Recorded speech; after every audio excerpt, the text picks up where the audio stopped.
तो जब नारद जी से भगवान रुद्र को सती के देह त्याग का ये दिल दहला देने वाला समाचार मिला, तब क्या हुआ? जाहिर है उनका दुख और क्रोध, उसकी कोई सीमा नहीं रही होगी। वो दुख और क्रोध कल्पना से भी परे था। उस एक क्षण में भगवान रुद्र का वो लोक संहारकारी रूप प्रकट हो गया, जिसके सामने तीनों लोग कांप उठते हैं।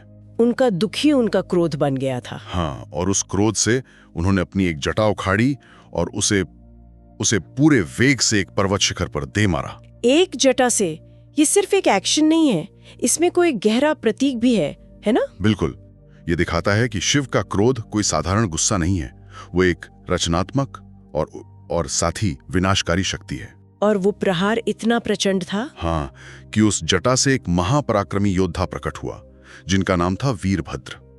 और वीरभद्र कोई साधारण योद्धा नहीं थे, वो शिव के क्रोध और उनके संकल्प का ही साकार रूप थे। अच्छा। और उनके साथ ही करोड़ों गणों से घिरी हुई महाशक्तिशाली भद्रकाली भी प्रकट हुई। सिर्फ इतना ही नहीं, कहते हैं कि भगवान रुद्र की सांसों से ही सैकड़ों तरह के ज्वर और रोग उत्पन्न हो गए। मतलब जब ब्रह्मांड का संतुलन बिगड़ता है तो उसका असर हर स्तर पर होता है। एकदम। क्रोध सिर्फ एक भावना नहीं रह जाता, वो एक ऐसी शक्ति बन जाता है जो सृष्टि में व्याधियां और पीड़ा पैदा कर सकता है। तो वीरभद्र ने प्रकट होते ही क्या किया? क्या उन्हें अपनी उत्पत्ति का उद्देश्य पता था? उन्हें पता था। वो जानते थे कि वो एक महान उद्देश्य के लिए जन्मे हैं। उन्होंने हाथ जोड़कर भगवान रुद्र से पूछा, प्रभु आज्ञा कीजिए। इस सेवक को क्या करना है? उनकी आवाज में अटूट निष्ठा भी थी और संहार करने की तत्परता भी। और भगवान रुद्र का आदेश बहुत स्पष्ट था। बहुत स्पष्ट और संक्षिप्त। उन्होंने कहा, वीर जाओ और दक्ष के यज्ञ का विध्वंस कर दो। बस एक वाक्य, और उस एक वाक्य ने जैसे पूरे ब्रह्मांड का भविष्य तय कर दिया। और महादेव की आज्ञा मिलते ही वीरभद्र एक क्षण भी नहीं रुके होंगे।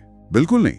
वो शिवगणों की विशाल सेना और देवी कालिका के साथ ऐसे चले मानो प्रलय खुद साकार होकर दक्ष की यज्ञशाला की ओर बढ़ रहा हो। और जैसे ही उन्होंने प्रस्थान किया, दक्ष के यहाँ मतलब अपशगुन होने लगे। हाँ, भयंकर अपशगुन। धूल भरी आंधियां चलने लगी।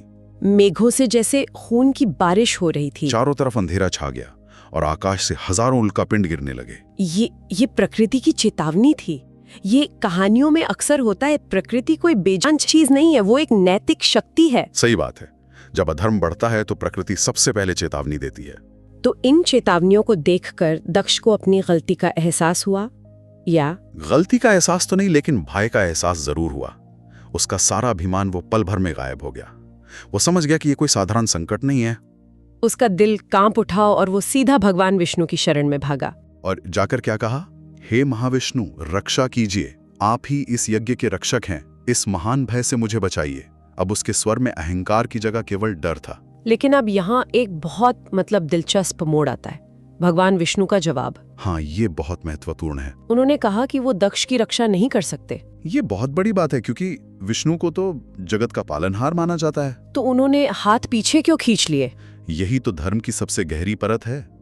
विष्णु धर्म के रक्षक हैं, किसी व्यक्ति के अहंकार के नहीं। उन्होंने दक्ष से साफ साफ कहा, दक्ष मुझे तुम्हारी रक्षा करनी चाहिए, इसमें कोई संदेह नहीं, लेकिन तुमने धर्म जानते हुए भी महादेव का अपमान किया है। उन्होंने दक्ष को शास्त्र का नियम याद दिलाया। हाँ, कि जहाँ पूजनीय का सम्मान नहीं होता वहाँ दुर्भिक्ष, मृत्यु और भय, ये 3 संकट जरूर आते हैं। यानी विष्णु कह रहे थे कि ये संकट मैंने नहीं, ये तुमने खुद बुलाया है। एकदम सही। उन्होंने कहा, तुम्हारी इसी दुर्नीति के कारण ये संकट आया है, अब हम सब मिलकर भी इसे नहीं टाल सकते। विष्णु का पीछे हटना ये दिखाता है कि कर्म के नियम के आगे कोई नहीं टिकता। बिल्कुल।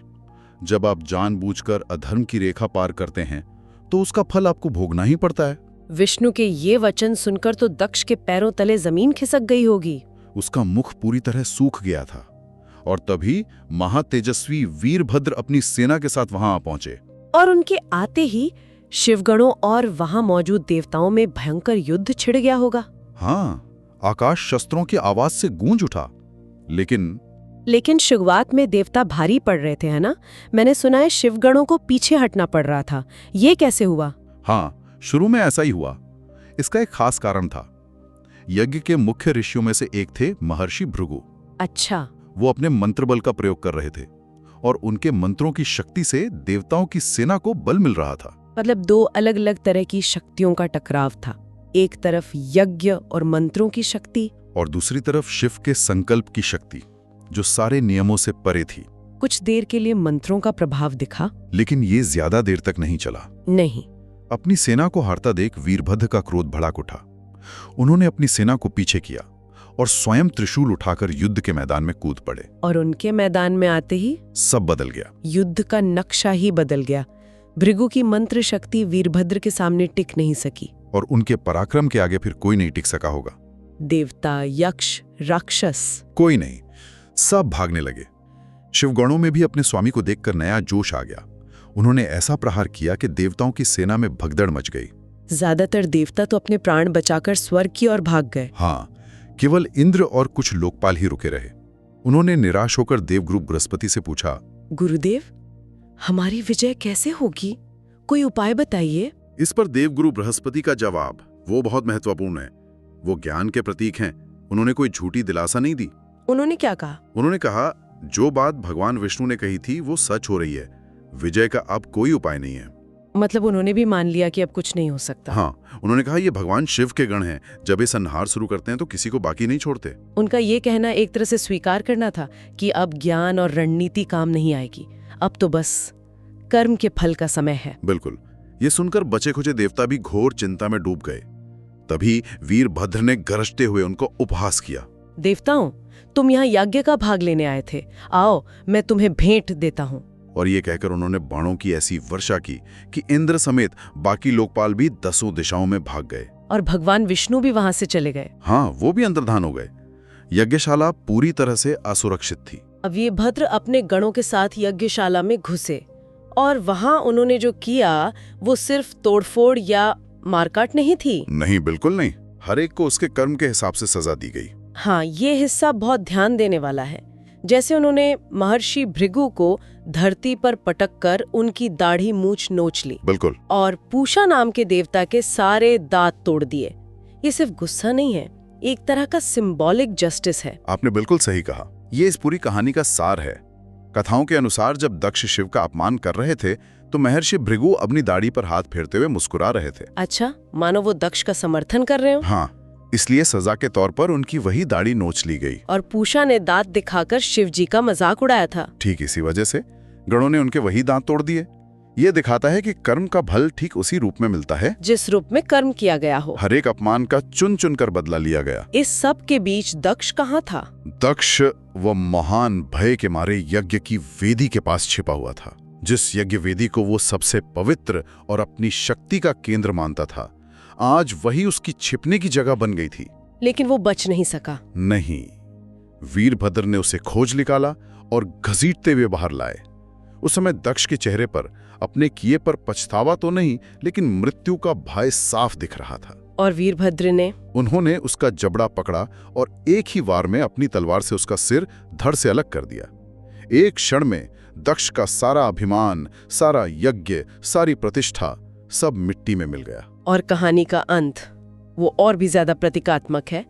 वीरभद्र ने उस कटे हुए सिर का क्या किया? उन्होंने उस सिर को उठाया और उसे सीधे जलते हुए यज्ञ कुंड में फेंककर भस्म कर दिया। जिस यज्ञ पर उसे इतना घमंड था, उसी यज्ञ की आग में उसका सिर। ये इस कहानी का सबसे शक्तिशाली प्रतीक है। हाँ, ये अहंकार के अंत का सबसे सटीक चित्रण है। दक्ष का सिर, जो उसके घमंड का केंद्र था, उसे उसी अग्नि को समर्पित कर दिया गया जिसे वो अपनी शक्ति का स्रोत समझता था। एक तरह का हिंसक शुद्धिकरण। हाँ, जहां अहंकार को उसी आग में जलना पड़ा जिसे उसने खुद जलाया था। तो इस प्रकार परम पूज्य भगवान महेश्वर का अपमान करने के फलस्वरूप दक्ष के उस महान यज्ञ का विध्वंस हो गया। और ये कहानी हजारों साल बाद भी हमें एक बहुत सीधी और सच्ची बात सिखाती है कि जहां पूजनीय का अपमान और अपूज्य का पूजन होता है, वहां विनाश के सिवा और कुछ हासिल नहीं होता। ये कहानी सिर्फ देवताओं और यज्ञों की नहीं है ना? ये हमें आज भी सोचने पर मजबूर करती है कि हम अपने जीवन में पूजनीय किसे मानते हैं। सही बात है। क्या हम ज्ञान, करुणा और विनम्रता का सम्मान करते हैं, या फिर हम पद, धन और अहंकार की पूजा कर रहे हैं? और शायद हर किसी के अंदर एक दक्ष का अहंकार और एक शिव का वैराग्य दोनों मौजूद हैं। हाँ, सवाल बस ये है कि हम किसे महत्व देते हैं और किसे नजरअंदाज करते हैं, और इसी चुनाव पर हमारे जीवन के यज्ञ का भविष्य तय होता है।